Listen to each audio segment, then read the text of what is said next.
नमस्कार दोस्तों, stock market studies में फिर से एक बार आपको स्वागत है। तो आज मैं बात करने वाला हूँ दिग्गज एक केमिकल सेक्टर के बारे में, मतलब केमिकल कंपनी के बारे में। केमिकल इंडस्ट्रीज़ बहुत सारे होते हैं, अलग-अलग टाइप के होते हैं, तो उनमें से ये भी एक केमिकल सेक्टर से ही बिलॉन्ग करने वाला कंपनी है, क्योंकि इसका जो मेन बिज़नेस है, फेविकॉल, फेविक्विक इस टाइप का प्रोडक्ट है, आप सभी जानते हैं। पिडिलाइट का मेन जो प्रोडक्ट है, वो फेविकॉल है। तो इस कंपनी मार्केट लीडर है और मोनोपोली बिजनेस कर रहा है। हाँ, एक नया कॉम्पिटिटर मार्केट में आया है, मगर वो बहुत छोटा है। इससे मतलब कंपैरिजन करूँ तो वो बहुत बड़ा गैप देखने को मिलेगा। तो आज जब मार्केट ओपन हुआ तो एक अच्छा खासा पॉजिटिव में ही ओपन हुआ था। मतलब इस स्टॉक का जो परफॉर्मेंस था पॉजिटिव में था और अचानक इस स्टॉक में भारी भरकम गिरावट हुआ। तो उसके पीछे कारण ज़रूर है। कारण है कंपनी का क्वार्टर थ्री का रिजल्ट। तो आज के दिन इस कंपनी का क्वार्टर थ्री का रिजल्ट आने वाला था और रिजल्ट भी आज आ भी चुके हैं। अच्छा खासा रिजल्ट यहाँ पे देखने को नहीं मिला, तो इसीलिए मार्केट को इस तरीके से रिजल्ट पसंद नहीं है, तो इसलिए भारी भरकम गिरावट देखने को मिला है। देखिए, रिज़ल्ट अच्छा खासा नहीं हुआ, पिछले सालों के कंपैरिज़न में रिज़ल्ट अगर खराब भी हुआ, तो भी मार्केट पॉज़िटिव रिएक्ट करेगा। मगर कंपनी के साथ ही साथ जो एस्टीमेट किया जाता है, एस्टीमेट यहाँ पे कंपनी ने मिस कर दिया। मतलब एस्टीमेट का मतलब क्या है? मान के चलिए कोई भी बिज़नेस कर रहे हैं आप और बिज़नेस शुरू करने से पहले एक एस्टीमेट कर लेते हैं कि कितना सेल करेंगे, कितना अ, मतलब कितना इनकम होगा, कितना एक्सपेंस होगा, सारे के सारे एस्टीमेट किया जाता है। और कितना मार्जिन बचेगा, सारे के सारे एक पहले से ही एस्टीमेट किया जाता है। और वो एस्टीमेट यहाँ पे कंपनी ने फेल कर चुके हैं। तो इसीलिए इस कंपनी में मन मा मॉर्निंग में अच्छा खासा परफॉर्मेंस था और अचानक ज़बरदस्त गिरावट देखने को मिला। तो उसी के बारे में बात करूँगा, तो वीडियो को पूरा देखिए और अभी तक आपने इस चैनल को सब्सक्राइब नहीं किया तो ज़रूर सब्सक्राइब कर लीजिए, क्योंकि आपको daily basis stock market information and updates चाहिए, तो इस चैनल में बने रहिए। तो चलो फटाफट देख लेते हैं आज के स्टॉक के बारे में। और एक चीज़ आपको ज़रूर बता दूँ, आप डेली बेसिस इंट्राडे लेवल में काम करते हैं, तो निफ्टी बैंक निफ्टी में काम करते हैं, तो नीचे लिंक दिया गया है, उस लिंक में जाकर जॉइन हो जाइए। आपको अच्छा खासा कॉल वहाँ पे मिलेगा और फ्री ऑफ कॉस्ट है, आप जाकर अभी जॉइन हो जाइए। और अभी तक डीमैट अकाउंट ओपन नहीं किया है, तो ज़रूर लिंक में जाकर ओपन कर सकते हैं। तो चलो देख लेते हैं आज के स्टॉक के बारे में। तो देखिए यहाँ पे आपके सामने पीडीलाइट का यहाँ पे 5 मिनट का चार्ट पैटर्न आपको ओपन करके रखा हूँ। मैं आपको कुछ डिटेल्स दिखाऊँगा, तो इसीलिए 5 मिनट का चार्ट पैटर्न ओपन करके रखा हूँ।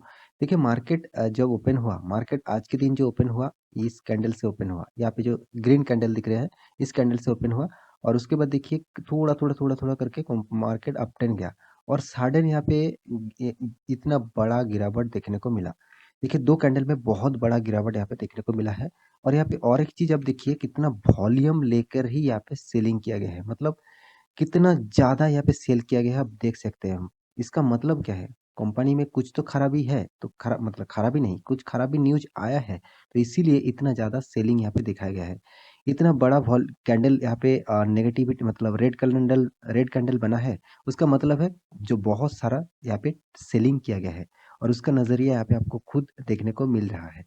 तो कंपनी का रिज़ल्ट किस तरीके से हुआ, जिसका नज़रिया यहाँ पे गिरावट के कारण देखने को मिला, वो पहले आपको दिखा देता हूँ। तो यहाँ पे रिज़ल्ट के ऊपर आ चुका हूँ, यहाँ पे देख सकते हैं करोड़ों में फिगर आपको दिया गया है और यहाँ पे पिडिलाइट इंडस्ट्रीज़ का रिज़ल्ट है और दिग्गज केमिकल कंपनीज़ है, नंबर 1 कंपनी है, इंडिया का नंबर 1 कंपनी। इसमें कुछ भी हो जाए, स्टॉक से निकल मत जाना। आज इस स्टॉक में भारी भरकम गिरावट हुआ, उसका मतलब ये नहीं कंपनी बर्बाद हो गया, इस तरीके से सोचना भी मत, क्योंकि कंपनी का परफॉर्मेंस कुछ किस तरीके से हुआ, वो एक बार देख लीजिए। टोटल जो इनकम है, इनकम के बारे में बात करूँ तो 2422 करोड़, पिछले क्वार्टर में था 2229 करोड़ और पिछले साल में था 1976 करोड़।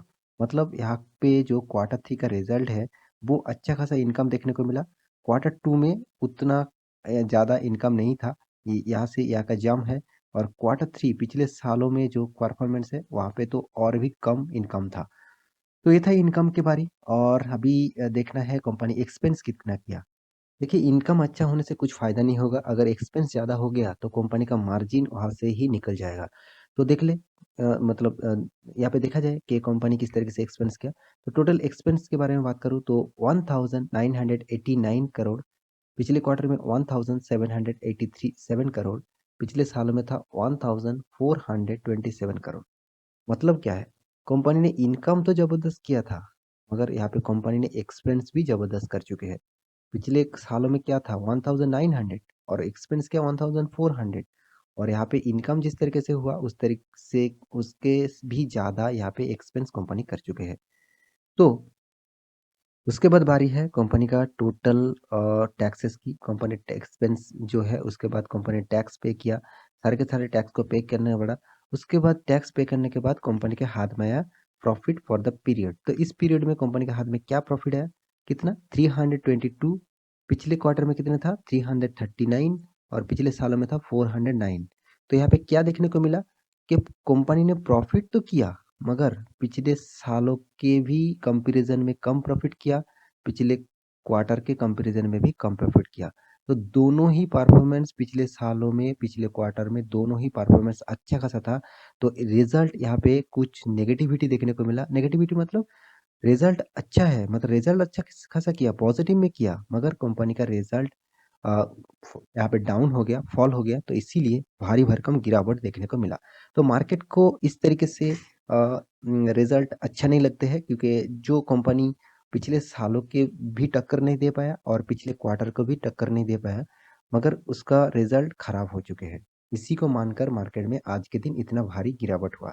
तो इस गिरावट में आपको क्या करना है वो बताऊंगा। उससे पहले कंपनी का अर्निंग पर शेयर देख लीजिए 6.335 और पिछले सालों में, सॉरी पिछले क्वार्टर में था 6.68 और पिछले साल में था 8.06। मतलब यहाँ से भी यहाँ का जंप और यहाँ से भी यहाँ का जंप देखने को मिला। तो जबरदस्त यहाँ पे आपको प्रॉफिट देखने को मिला है। तो मुझे लगता है अच्छा खासा रिजल्ट यहाँ पे आपको देखने को मिला और अच्छा खासा परफॉर्मेंस यहाँ पे आपको देखने को मिला है। तो कंपनी ने रिजल्ट अच्छा खासा करने के बाद भी इस तरीके से अगर रिजल्ट थोड़ा सा पिछले सालों का और पिछले क्वार्टर का कंपैरिजन में कम हुआ, तो इस तरीके से न्यूज ऑब्वियसली मार्केट को नेगेटिव लगता है। तो अभी आपको क्या करना चाहिए वो एक बार आपको बता दूं। आपको पैनिक होने का कोई ज़रूरत नहीं। आपको एक मौका मिल रहा है, मुझे लगता है इस मौके को फ़ायदा उठा लीजिए, क्योंकि इसका हाई था 2700। जितने सारे दोस्त अभी तक खरीदारी नहीं किए हैं, तो आपको एक मौका मिल रहा है। करीबन करीबन 300 रुपीज़ देखने को मिला है डाउन। 300 200 300 रुपीज़ के नीचे देखने को मिला है।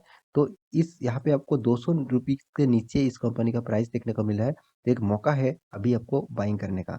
एक भी शेयर मत बेचना जितने सारे दोस्त यहाँ पे खरीद के रखा है, क्योंकि कंपनी का मार्केट कैपिटलाइजेशन देख लीजिए। लार्ज कैप कंपनी है, 1,30,000 करोड़ से भी ज़्यादा। कंपनी का पी रेशियो 97 है, हाई है। कंपनी का इसका इंडस्ट्रीज पी रेशियो 28 है। मतलब पी रेशियो थोड़ा हाई है, फिर भी देखिए इस हाई प्राइस में भी लोग खरीदारी करने के लिए सोचेंगे। तो कंपनी का जो हाथ में कैश है 1440 करोड़। कंपनी का नेट एनुअल इनकम क्या है 1100 करोड़। कंपनी का डेप्थ 763 करोड़। मतलब कंपनी को आप डेप फ्री बोल सकते हैं। तो कंपनी का अर्निंग पर शेयर मतलब ईपीएस के बारे में बात करूँ तो 26.4 है इसका अर्निंग पर शेयर। और कंपनी का टोटल परफॉर्मेंस जो है ऑलमोस्ट देखा जाए कंपनी डेप फ्री है। कंपनी का क्वार्टर पे से रिजल्ट भी अच्छा खासा होते हैं। हाँ, इस क्वार्टर में थोड़ा सा कम हुआ है, मगर अच्छा खासा कंपनी रिजल्ट करते हैं। साथ ही साथ डिविडेंड भी जबरदस्त देते हैं। और कंपनी देखिए कौन सा केमिकल सेक्टर से बिलोंग करते हैं और केमिकल सेक्टर में नंबर वन कंपनी है, number one. Pidilite industries number one company है, ये आपको हमेशा याद रखना होगा। तो कंपनी का देखिए आप यहाँ पे रिजल्ट देखेंगे तो फिलहाल के लिए अभी जो रिजल्ट है हर क्वार्टर का थोड़ा सा अप्स एंड डाउन तो चलते रहते हैं। तो इसमें आपको कोई पछतावा नहीं होगा, क्योंकि कंपनी का साल भर की रिजल्ट आपको बहुत शानदार देखने को मिलेगा, क्योंकि 1300 भी क्रॉस कर चुके हैं इस कंपनी का करोड़ का परफॉर्मेंस। और साथ ही साथ कंपनी का और एक चीज आपको बता दूं, वो क्या है, वो है कंपनी का यहाँ पे कंपनी आपको किस तरीके से रिटर्न दिया वो आपको देखना चाहिए। 10 साल में 34%, 5 साल में 31%, 3 साल में 33%, 1 साल में 50%। ओवरऑल इसका बात करूँ तो करीबन 30% से भी ज़्यादा रिटर्न आपको मिल रहा है। मतलब हर 3 साल के अंदर आपका फंड डबल हो रहा है। जो कंपनी आपको हर 3 साल के अंदर फंड डबल कर रहा है और वो भी कंटिन्यू, मतलब एवरेज देखा जाए 10 साल 5 साल 3 साल 15 साल कुछ भी देख लीजिएगा, यहाँ पे इस तरीके से ही परफॉर्मेंस देखने को मिलेगा। तो इसीलिए मैं बता रहा था कि इस कंपनी से आप एक भी शेयर मत बेचना। कुछ भी हो जाए इस कंपनी के ऊपर बने रहना, क्योंकि कंपनी का रिजल्ट जब तक हर साल में, हर क्वार्टर में नेगेटिव नहीं आया, तब तक इस कंपनी के ऊपर बने रहना और आपको जब मौका मिले इस कंपनी के ऊपर खरीदारी कर लेना। क्योंकि कंपनी का रिटर्न ऑफ इक्विटी भी शानदार है, कंपनी का प्रॉफिट ग्रोथ, सेल्स ग्रोथ सारे के सारे पॉजिटिव में है। और एक चीज़ यहाँ पे आपको बता दूँ, कंपनी का शेयर होल्डिंग प्रोमोटर के पास देखिए 70% से 70% बोल सकते हैं कंपनी का होल्डिंग है। एफआईएस देखिए 11%, डीएस कितना 7% और पब्लिक 10% होल्ड करके रखा। तो ओवरऑल सारे के सारे हिस्सेदारी सबके पास है। तो कंपनी का मैक्सिमम चार्ट पैटर्न आपके सामने ओपन कर दूं, तभी आपको नजरिया कुछ अलग देखने को मिलेगा। शानदार रैली की जैसा परफॉर्मेंस इस तरीके से चार्ट पैटर्न आपको ज्यादातर कंपनी में नहीं देखने को मिलेगा। बहुत सारे कंपनी अच्छा खासा मिलेगा, मगर वहाँ पे बहुत यहाँ पे इस तरीके से वोलाटिलिटी कर कर आप पे जाएगा। मगर इस कंपनी का उतना बड़ा वोलाटिलिटी नहीं है, छोटा मोटा करेक्शन है, वो करेक्शन तो चलते रहेंगे। तो इस करेक्शन में आपको भी मौका मिल रहा है। अगर स्टॉक में निवेश नहीं किया है तो एक मौका आपको फिर से मिल रहा है, तो जरूर इस मौका का फायदा उठाइए। तो आशा करता हूँ सारी जानकारी आपको मिल चुका है। तो मेरा वीडियो अच्छा लगे तो लाइक करना, दोस्तों के साथ शेयर करना और चैनल को सब्सक्राइब भी करना। मिलते हैं नया स्टॉक लेके, तब तक के लिए ऐसे रहिए, अपने ख्याल रखिए, बाय बाय।